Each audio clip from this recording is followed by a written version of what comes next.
শনিবার ৪১তম ত্রিপুরা স্বশাসিত জেলা পরিষদ দিবস উদযাপন উপলক্ষে কংগ্রেস ভবনে আয়োজিত এক সংক্ষিপ্ত অনুষ্ঠানে প্রাক্তন প্রধানমন্ত্রী প্রয়াত ইন্দিরা গান্ধীর প্রতিকৃতিতে পুষ্পার্ঘ্য অর্পণ করেন প্রদেশ কংগ্রেস সভাপতি আশিস কুমার সাহা, আদিবাসী কংগ্রেসের চেয়ারম্যান শব্দ কুমার জমাতিয়া সহ অন্যান্যরা। অনুষ্ঠানে উপস্থিত থেকে প্রদেশ কংগ্রেস সভাপতি আশিস কুমার সাহা বলেন, রাজ্য আদিবাসীদের উন্নয়নে একমাত্র কংগ্রেস দলই কাজ করে গিয়েছে।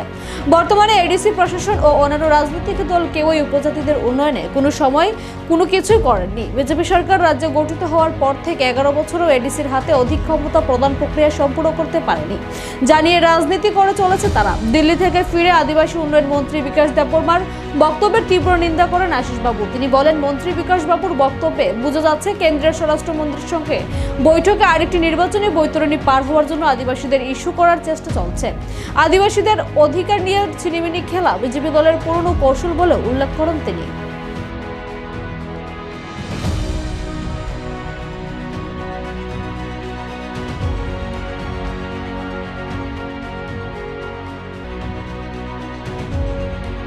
আগে আমাদের প্রদেশ কংগ্রেসের উদ্যোগে ঐতিহাসিক এডিসি দিবস পালন করা হচ্ছে। রাজ্যের শতাধিক এডিসি ভিলেজ কাউন্সিল এরিয়াতে এই কর্মসূচি আদিবাসী কংগ্রেসের উদ্যোগে এই কর্মসূচি পালিত হচ্ছে।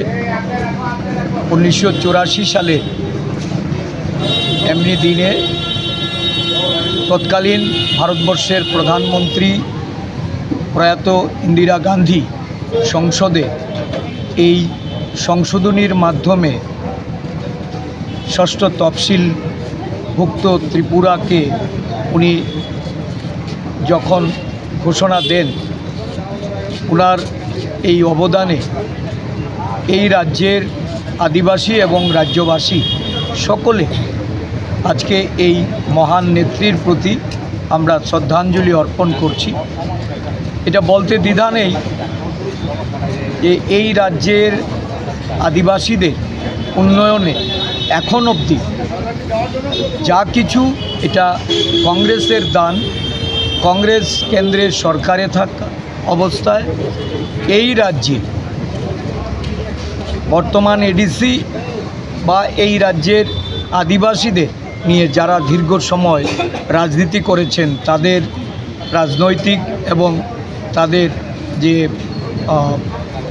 ইমোশনকে নিয়ে যারা দীর্ঘ সময় রাজনীতিতে অবতীর্ণ, এটা কোনো সরকারেই তাদের জন্য কিছু করেন।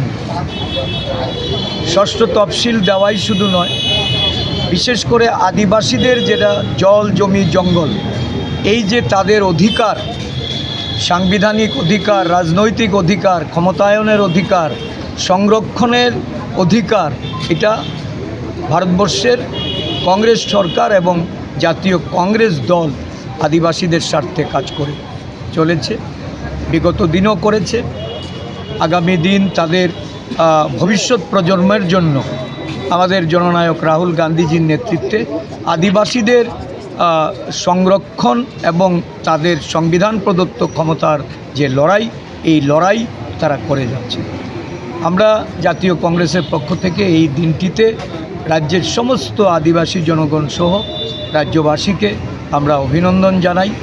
ইন্দিরাজির প্রতি শ্রদ্ধা নিবেদন করে ওনার যে স্বপ্ন এডিসিকে শক্তিশালী করা, যে 125তম সংশোধনী আমাদের প্রয়াত প্রধানমন্ত্রী ডক্টর মনমোহন সিং সংসদে এনে বিল পাস করে এই বিলের মাধ্যমে অধিক ক্ষমতা এডিসির হাতে তুলে দেওয়া, যা বিগত 11 বছর বিজেপি শাসনে এটা অধরা, যারা এই নিয়ে রাজনীতিতে লিপ্ত হয়েছে।